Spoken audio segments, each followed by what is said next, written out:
विभिन्न नरक, भगवान नाम के महात्म का वर्णन। श्री पराशर जी कहने लगे, फिर पृथ्वी तथा जल के नीचे नरक स्थित है, जिनमें पाप करने वाले भेजे जाते हैं।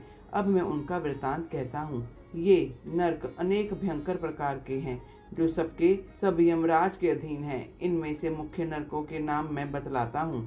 पहला, रौरव नरक। जो व्यक्ति झूठी गवाही देता है अथवा का कुछ कहने वाला होता है या पक्ष करके सही बात नहीं करता, वह और झूठ बोलता है, वह रौरव नरकगामी होता है। रौद्र नरक, गर्भ गिराने वाला, गांव कष्ट करने वाले, गाय की हत्या करने वाले तो रोध नामक नरक में जाते हैं। सूकर नरक, मदिरा या नशीले पदार्थ पीने वाले, भ्रमघाती, सोना चुराने वाले व्यक्ति और इनका साथ करने वाले को सूकर नरक मिलता है। तत्पुकुट नरक, गुरु की स्त्री के साथ संभोग करने वाला या बहन के गमन करने वाला और राजदूतों का संहार करने वाले व्यक्ति को तप्त कुंड नरक मिलता है। ताल नरक, क्षत्रिय वैश्य के संहारक को ताल नरक प्राप्त हुआ करता है। तप्त लोह नरक, सती स्त्री को कष्ट देने वाला पापी, कारागृह से भागते हुए व्यक्ति की रक्षा करने वाले व्यक्ति, घोड़े को बेचने वाला और भक्त जनों का निरादर करने वाले को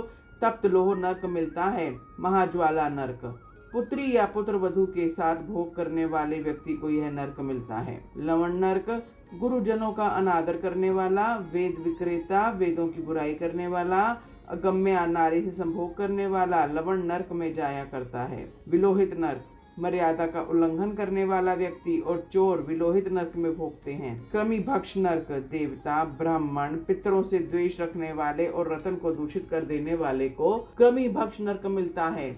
कृमिश नरक, अनिष्ट यज्ञ करने वाले को यह नरक मिलता है। लाल भद्र नरक, अतिथि, देवता और पितरों से पहले भोजन करने वाले को यह नरक प्राप्त होता है। वैद्य नरक, बाण तथा अन्य प्रकार के शस्त्र बनाने वालों को यह नरक प्राप्त होता है। अति दारुण विश्वस नरक, कर्णी नाम के बाण बनाने वाले, छुरी तलवार आदि बेचने वाले व्यक्ति इस नरक में जाते हैं। अधोमुख नरक, नक्षत्र विद्या को न जानकर भी ढोंग रचने वाले को यह नरक प्राप्त होता है। पुरुष पुण्य वह नरक, यह नरक निष्ठुर कर्म करने वाले व्यक्ति को मिलता है।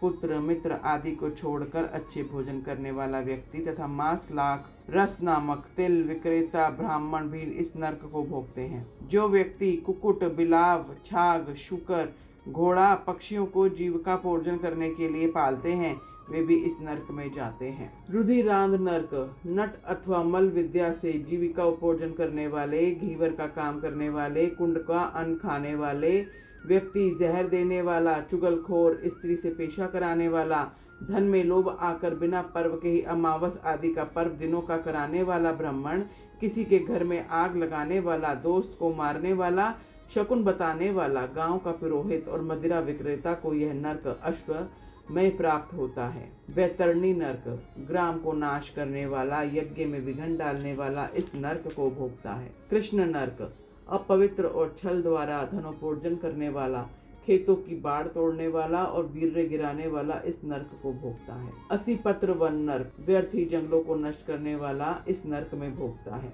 वही ज्वाल नरक, बहेलिये और गडरिये इस नरक में पड़ते हैं और ईंट और कच्चे घड़ों को पकाने वाले भी इस नरक को भोगते हैं। संदर्श नरक, व्रतों को मिटाने वाला और अपने कर्म पतित रहने वाले इस नरक को भोगते हैं। शव भोज नरक, अपने पुत्रों द्वारा पड़ने वाले व्यक्ति और वे ब्रह्मचारी जिनका पूरे भाव द्वारा दिन व या रात्रि में वीर्य निकल जाता है, वे इस नरक को भोगते हैं। इन उपरोक्त कर्मों के अतिरिक्त और अन्य हजारों नरक, जिसमें बुरे कर्म करने वाले व्यक्ति जाकर पीड़ाएं भोगा करते हैं, ऊपर कहे गए पापों के अतिरिक्त और भी हजारों पाप कर्म हैं, उन सब के फल मनुष्य को नरक में मिलते हैं। जिस कर्म को करने से मानव की आत्मा हिचके, उसी को पाप समझ लेना चाहिए।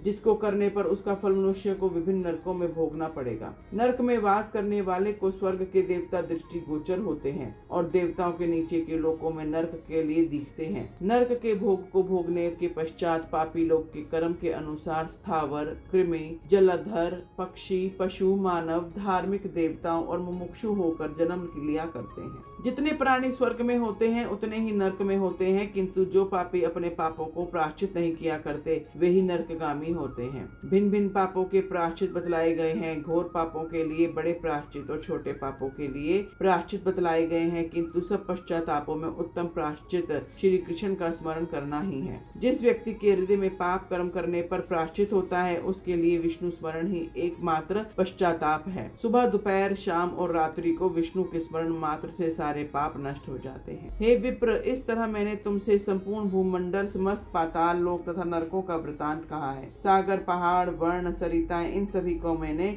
संक्षेप में वृतांत कहा है। अब तुम आगे क्या जानना चाहते हो? बोलो श्री विष्णु प्रियाय नमः।